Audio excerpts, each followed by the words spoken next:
Hello everyone, welcome to my channel, Self Development. In this channel, we talk about law of attraction, spirituality, self development, all the good things. So today I want to talk about shadow work, shadow self, what is shadow work, and how you can do the shadow work to for your self development, basically. How to let's get into like what is shadow work. So shadow work is basically the parts of ourselves that we fight against it, the parts that we have neglected, we have ignored it, we don't want to deal with it, or we are ashamed of it. That is our shadow self, and everyone has a shadow self. It's a You can call it a dark self. And sometimes these shadow selves get triggered when we are, for instance, my shadow self gets triggered if I'm lied to. I don't like lying. If I am rejected, for instance, or abandoned, your shadow self just gets. That means that I have to shed lights onto those parts of myself and find out why I'm feeling the way I am, and then basically be okay with that. Accept my shadow self, and only then you wouldn't be triggered. So I hope this makes sense. Like, there's a lot of videos out there on shadow self and shadow work, and I hope that this just like simplifies it for you.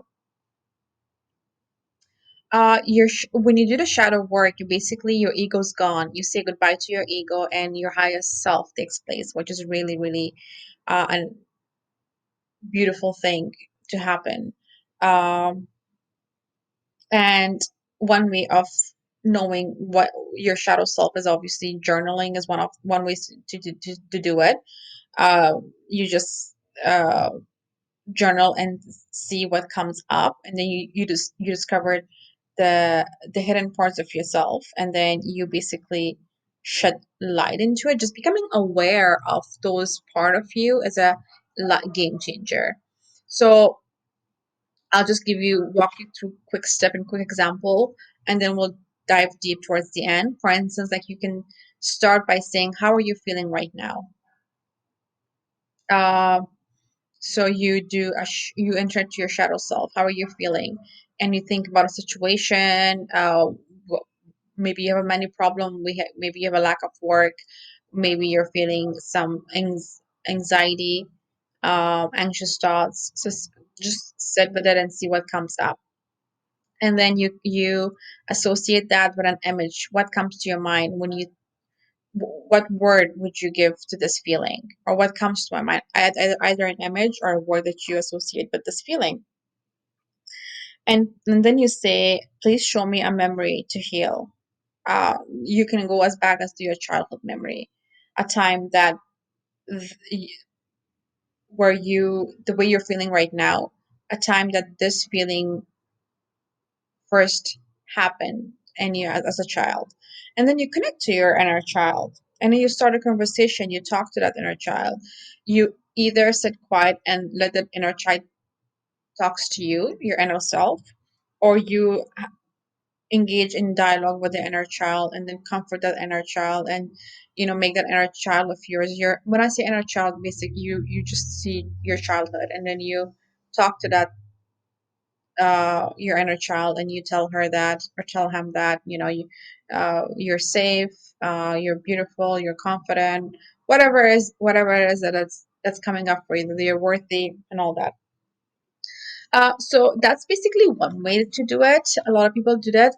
The other way is, which is very interesting, I think I like this way better, is through affirmations. So you write a few affirmations. For instance, you can write, I deserve love, I deserve financial abundance, I deserve rewarding creative life, I deserve blah blah blah blah.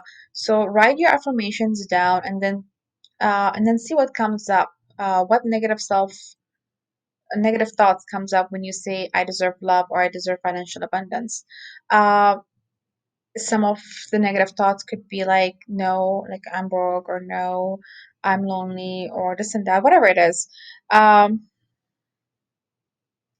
then think of a time travel, think of a major event or an influence in your life where, uh maybe, like, think of a major lifetimes, major events, and then think of the time that you started developing these negative thoughts, your views of yourself, like your core beliefs. For instance, you can say my view of myself such core beliefs comes from this period of time.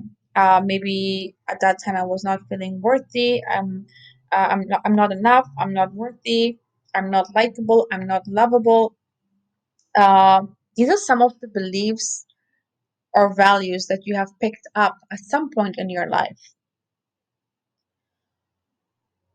Or you might feel have this fear that you have to constantly prove something in order to be liked and loved and understood.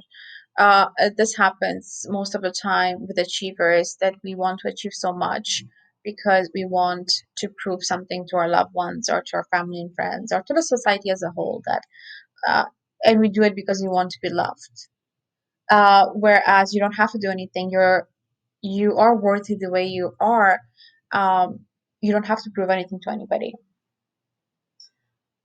So some of the negative core beliefs could be not capable of long-term success, like, or maybe you're not lovable or likable. And then you have to like sit down and really think where these fears come from. Why do you feel like where this negative self-talk come from? Why do you feel the way you do?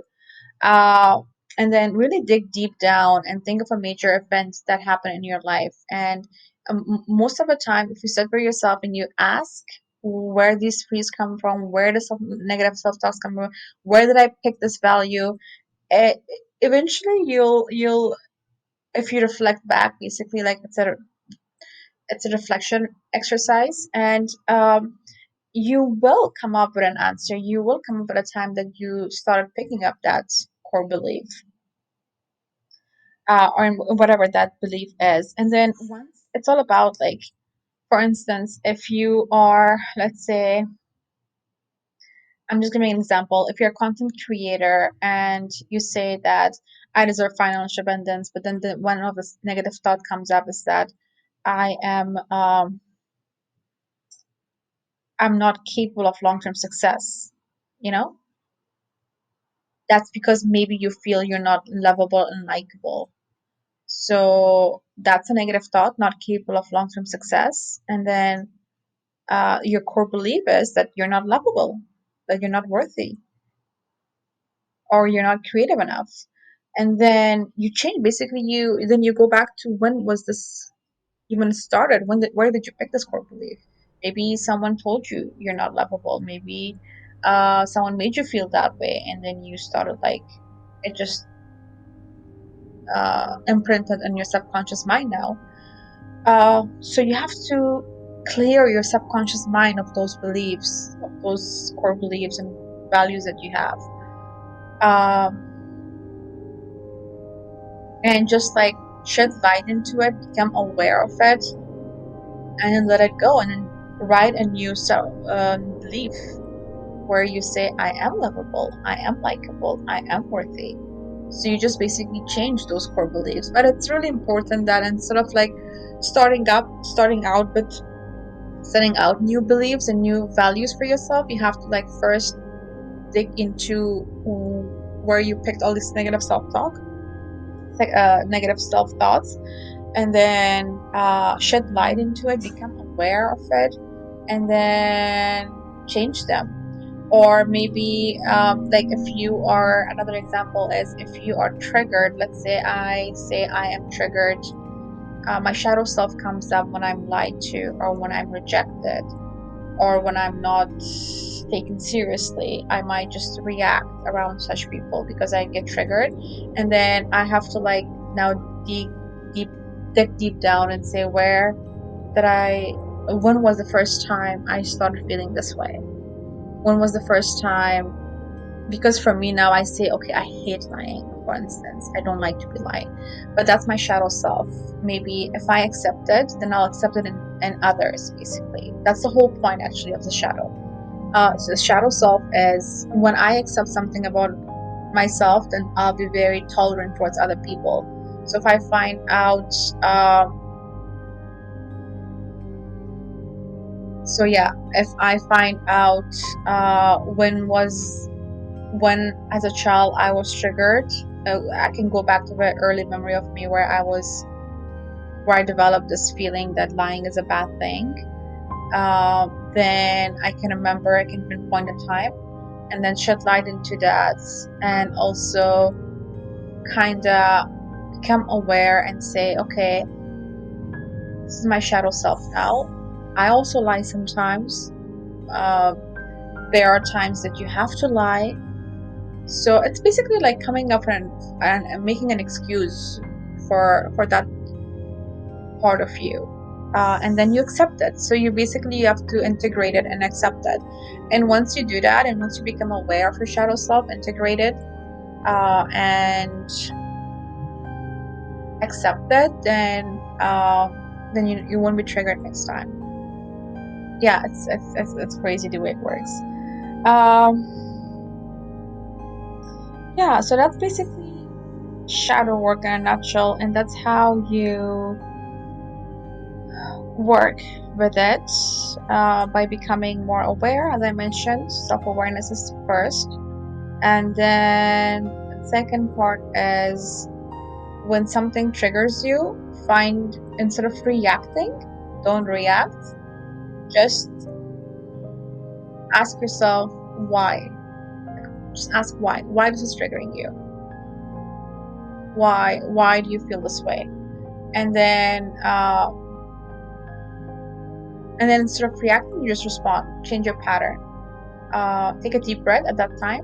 Take a deep breath and let go and say, okay, this is triggering me and I don't have to respond. I can show up differently. So you just break the cycle, break the pattern.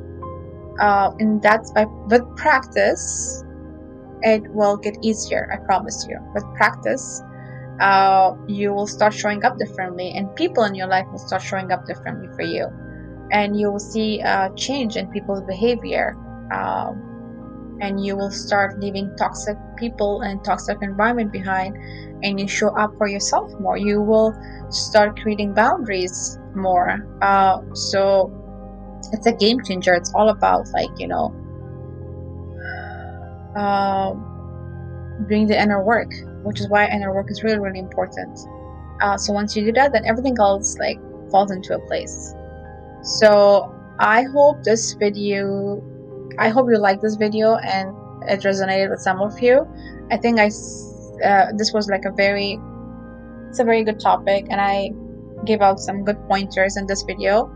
I really encourage you to give this a listen, maybe a second time, third time, to really get the information in this video, because I think it's really helpful. It's really game changer, and I encourage you guys to do it, and you will see the results.